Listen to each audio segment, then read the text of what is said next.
Salam sejahtera bagi kita semua, Shalom. Apa kabar adik-adik siswa yang berada di rumah? Tentu Ibu harap bahwa adik-adik siswa yang sementara berada di rumah berada dalam keadaan sehat selalu. Salam jumpa dari Ibu dalam pembelajaran hari ini. Dan di saat ini, Ibu akan memberikan pembelajaran materi pendidikan agama Kristen kelas 9 dimulai dengan materi bab 1, yaitu gereja sebagai umat Allah yang baru. Adik-adik siswa, sebelum kita akan meneruskan akan proses pembelajaran ini, ada baiknya sebagai orang percaya kita akan mengawali dulu dengan berdoa. Bagaimana sikap berdoa yang baik? Kita berdoa. Kami bersyukur kepadamu ya Tuhan Allah, Bapa kami ada dalam kerajaan sorga. Sungguh Engkau begitu baik dalam hidup kami. Sampai saat ini Engkau memberkati kami dengan kekuatan dan kesehatan. Dan di hari ini sungguh bahagia kami boleh berjumpa walaupun secara virtual. Kami yakin, kami percaya proses pembelajaran ini Engkau mau tuntun, Engkau memberkati hingga boleh terlaksana dengan baik. Berkati adik-adik siswa yang sementara berada di rumah, sementara belajar di rumah, sehingga mereka boleh belajar dengan baik dan benar. Proses pembelajaran di hari ini kami pertaruhkan hanya di dalam nama Tuhan Yesus yang adalah Tuhan kami, Juru Selamat kami. Amin. Adik-adik siswa yang diberkati oleh Tuhan, baiklah kita akan membahas materi kita di hari ini, yaitu seperti yang Ibu sampaikan tadi, materi bab 1, gereja sebagai umat Allah yang baru. Dan bahan Alkitab yang menjadi referensi dalam proses pembelajaran ini dapat kita lihat di dalam kitab Kisah Para Rasul 2 ayat 1 hingga ayatnya yang ke-47, 1 Petrus 2 ayat 9 hingga ayatnya yang ke-10, dan kitab Yeremia pasal 31 ayat 31 hingga ayatnya yang ke-34.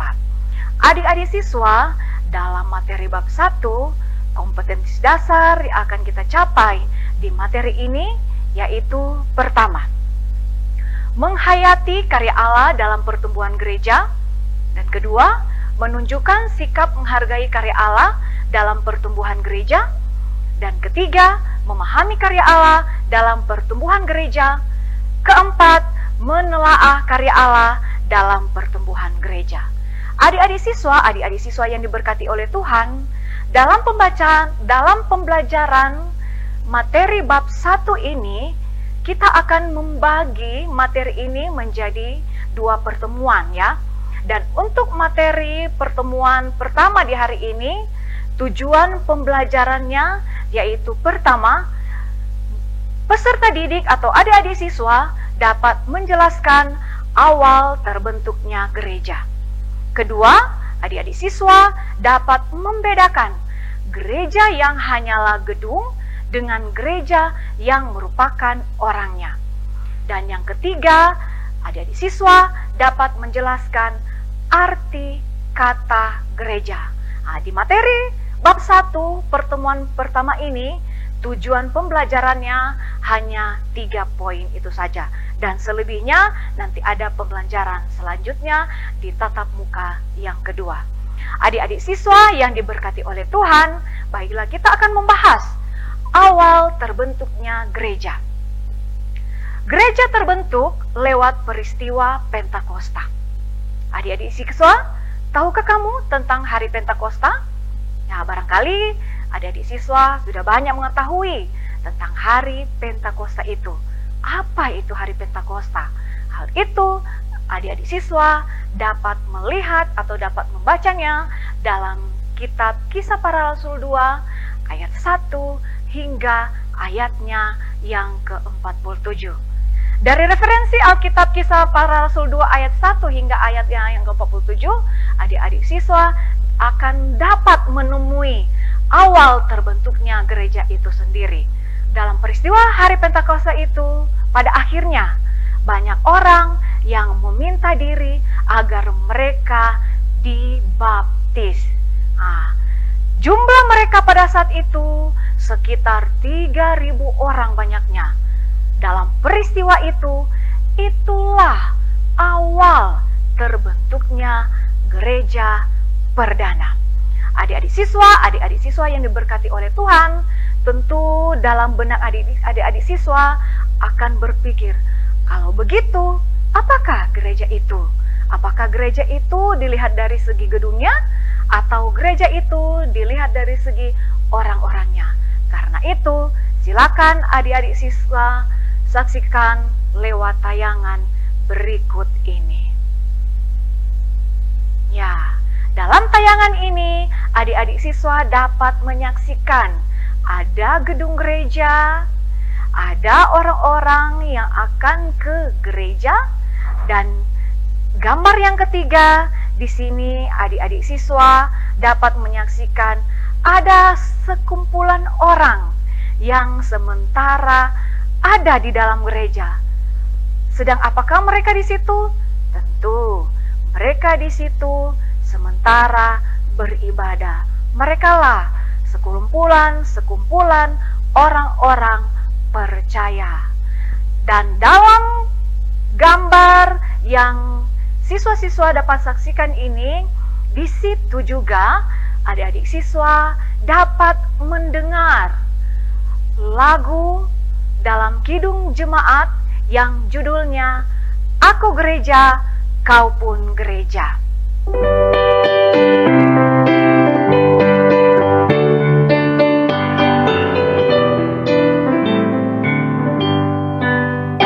Aku gereja, kau pun gereja, kita sama-sama gereja dan mengikut Yesus di seluruh dunia. Kita sama-sama gereja. Gereja bukanlah gedungnya dan bukan pula menaranya. Bukalah pintunya, lihat di dalamnya. Gereja adalah orangnya. Adik-adik siswa yang diberkati oleh Tuhan, dari gambaran ilustrasi yang adik-adik siswa lihat dan lagu yang adik-adik siswa dengar tadi, ada hal yang menarik yang boleh adik-adik siswa dapati dari gambar dan lagu yang adik-adik siswa dengar tadi. Hal menarik apa yang ada di bagian ini? Ternyata gereja itu tidak pertama-tama dibentuk oleh gedungnya saja.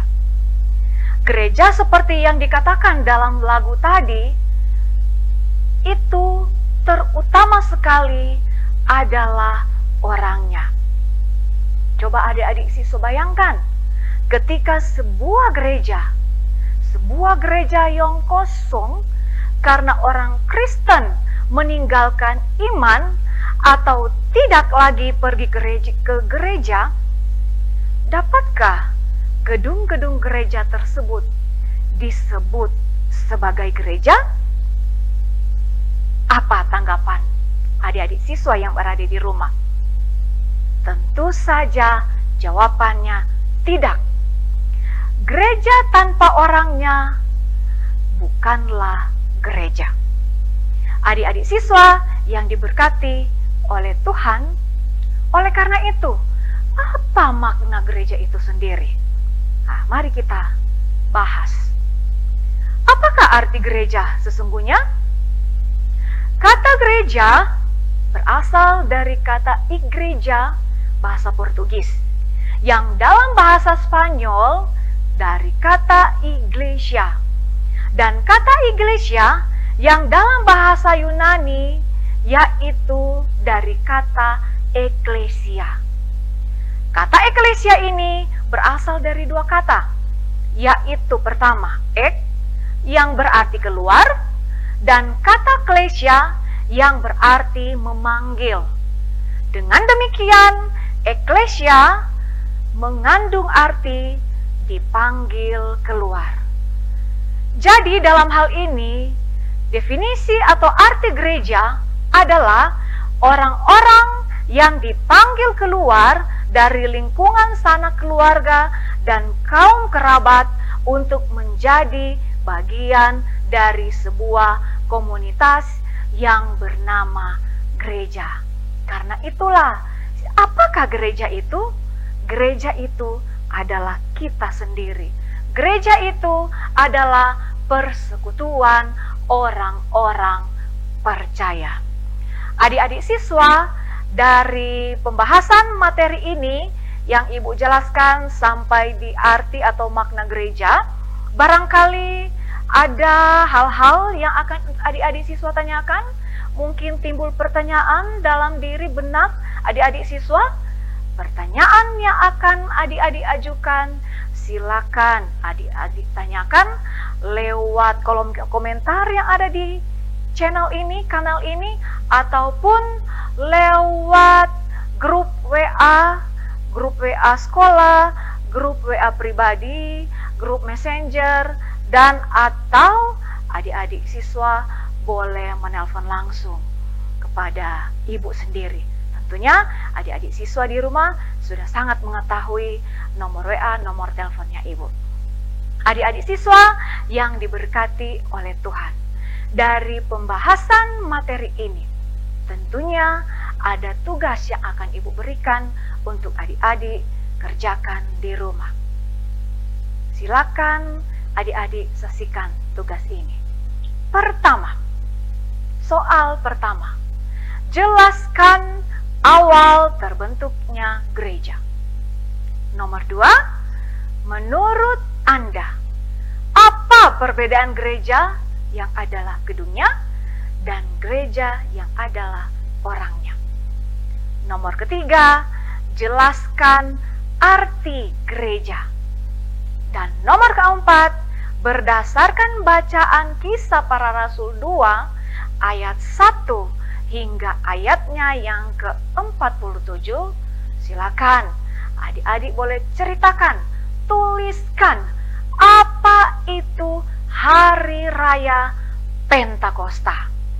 Dan penyelesaian tugas ini ibu tunggu di minggu berjalan ini. Karena pada minggu selanjutnya kita masih akan tetap membahas dengan materi pelajaran bab 1 dengan tujuan pembelajaran selanjutnya. Adik-adik siswa yang diberkati oleh Tuhan, sampai di sini dulu pembelajaran materi bab 1. Ibu harapkan adik-adik siswa boleh menyimak materi ini, boleh belajar di rumah, dan ada harapan adik-adik siswa boleh menyelesaikan apa tugas yang sudah diberikan oleh ibu. Dan kalau tadi kita telah dibuka dengan doa, tentunya saat ini juga materi pembelajaran kita di hari ini kita akan tutup dengan doa juga. Mari kita berdoa. Tuhan Yesus yang baik, Tuhan Yesus yang selalu membimbing, mengarahkan kehidupan kami, di hari ini kami sungguh berterima kasih kepadamu oleh karena tuntunan kasih sayangmu, proses pembelajaran secara daring di hari ini. Kami yakin, kami percaya boleh terselesaikan dengan baik. Berkatilah adik-adik yang sementara belajar di rumah, sehingga mereka ketika mereka berada di rumah, mereka pun boleh melaksanakan proses pembelajaran itu dengan baik. Berikanlah mereka kekuatan dan kesehatan, sehingga kuat sehat yang selalu ada dalam hidup mereka boleh mereka pakai untuk kelangsungan kehidupan kami. Kelangsungan kehidupan kami di sepanjang hari ini dan selanjutnya hanya kami serahkan dalam tangan kasih Tuhan.